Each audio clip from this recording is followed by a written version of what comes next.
2500 से ज्यादा घरों को गिराकर लोगों को बेघर कर दिया गया। छोटे बच्चों की कॉपी किताबें फेंक दी गई। अब तो इनके पास न तो रहने और न ही खाने पीने की चीजें बची है।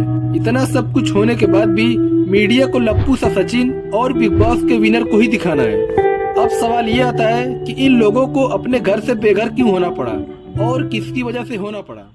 G20 सम्मेलन में एक मेगा प्लान का ऐलान हो सकता है। सम्मेलन में भाग लेने के लिए चीनी प्रधानमंत्री ली कियांग आ रहे हैं, तो और रणनीतिक रूप से भारत चीन को पछाड़ भी देगा। G20 समिट के समापन की घोषणा करता हूं। अभी तक तो सभी ने G20 के बेनिफिट बताए हैं कि इसकी वजह से कंट्री की इकोनॉमी अच्छी हो जाएगी, कंट्री के डेवलपमेंट में काफी हेल्प मिलेगी। बट किसी ने ये नहीं बताया कि G20 के चक्कर में कितने लोगों का नुकसान हुआ, कितने लोग भूखे सोए, कितने लोग अपनी जॉब से हाथ धो बैठे और ना जाने कितने लोग इसके पीछे रोए। इन सब चीजों को किसी ने नहीं दिखाया, क्योंकि आज के वक्त में हमारी कंट्री की मीडिया ऐसी हो चुकी है कि उनको बस टीआरपी से मतलब है। अब सामने वाले के साथ क्या हो रहा है, they don't care, they only want their TRP. एक रिपोर्ट के मुताबिक तकरीबन 3 लाख लोग इस G20 के चक्कर में अपने घर से हाथ धो बैठे।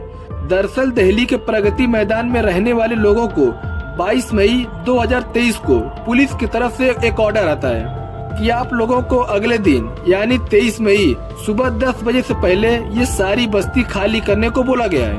और फिर अचानक 23 मई की सुबह 4 बजे ही पुलिस वहाँ बुलडोजर के साथ पहुँच जाती है और लोगों को बोलती है कि ये बस्ती जल्द से जल्द 14 मिनट के अंदर खाली कर दो, जो कि बिल्कुल पॉसिबल नहीं था। और फिर 14 मिनट के बाद जब बस्ती खाली नहीं हो पाई तो वहाँ की अथॉरिटी इनको घर से बाहर निकालकर सारी बस्ती को गिरवा दिया, जिसमें छोटे बच्चों के पढ़ने लिखने के सामान के साथ साथ बहुत सी एसेंशियल चीजें थी, जिसको वो सब बाहर फेंक दिए। इस बस्ती में ज्यादातर लोग ऐसे हैं जो कि 25 से 30 साल से वहीं रह रहे हैं। अब इनके घर गिरने के बाद ये लोग कहाँ रहेंगे किसी को कुछ नहीं पता। इस औरत का कहना है कि मेरी बच्ची जो कि 9th क्लास में पढ़ती है, जिसके ऊपर एक मेल पुलिस वाले ने हाथ उठाया, और तो और इन्होंने जिस लॉयर को हायर किया था ये केस देखने के लिए, वो लॉयर भी बिक गया।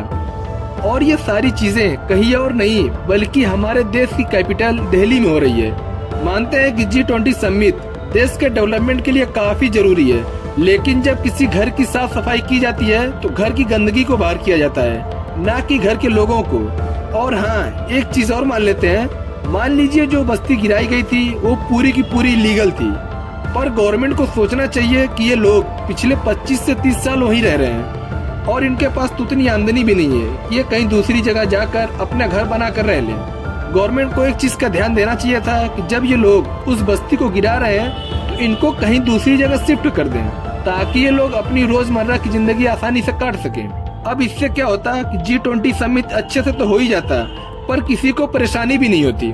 तो यही था आज की इस वीडियो में। अगर आपकी भी कोई राय है तो कमेंट में जरूर टाइप करें।